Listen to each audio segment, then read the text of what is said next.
сталося. Раніше це старе місто було, Вінниця це старе місто. Тут не було нічого. Коли прийшли литовці, поляки, вони створили оце нову Вінницю. Це третя Вінниця по рахунку.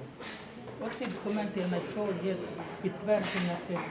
Скільки легенд загалом і історій ви зібрали в цій книзі? І яким тиражам хочете її видати? Це якраз таке питання і мені надали. Це в кошторисі є. Значить, легенди, тут зібрано, я не рахував, 504 сторінки, тут зібрано половину легенд, а половину історій. Але історії, які стали легендами. Скажімо, є ж такі історії, які пішли вже в минуле.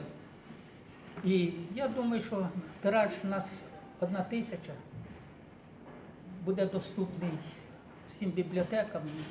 І не тільки міста, я хотів би і області, щоб мали теж про нашу Вінницю знали. Скажімо, той же Львів я хочу послати, бо вони мені завжди докоряли, от ми львів'яни, ми те. А тепер я буду казати, а ми вінничани, ми теж зробили свою справу. От справа так гарно зробила. Єдине, що я хотів сказати, вона в чорно-білому варіанті. Треба було подбати, мабуть, більше коштів, щоб зробити подарункові, хоч частину подарункових. Скажімо, зробити. Ми можемо в рамках бюджету громадських ініціатив, ми не можемо вже збільшувати, так. бо в нас є затверджений кошторис, який приймав участь. І в рамках бюджету громадських ініціатив ми вже визначили цей проект в рамках того кошторису.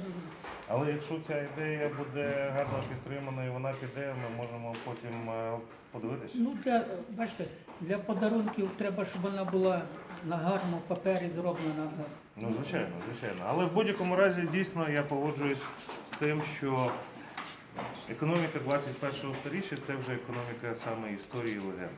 Так. Тобто люди не купляють, вони не завжди залюбки купляють абсолютно чисту, кристально вивірену історію. Нам іноді потрібно створювати легенди, історії, які будуть дійсно приваблювати людей в наше місто. Я впевнений, що це буде один з Європейський проспект.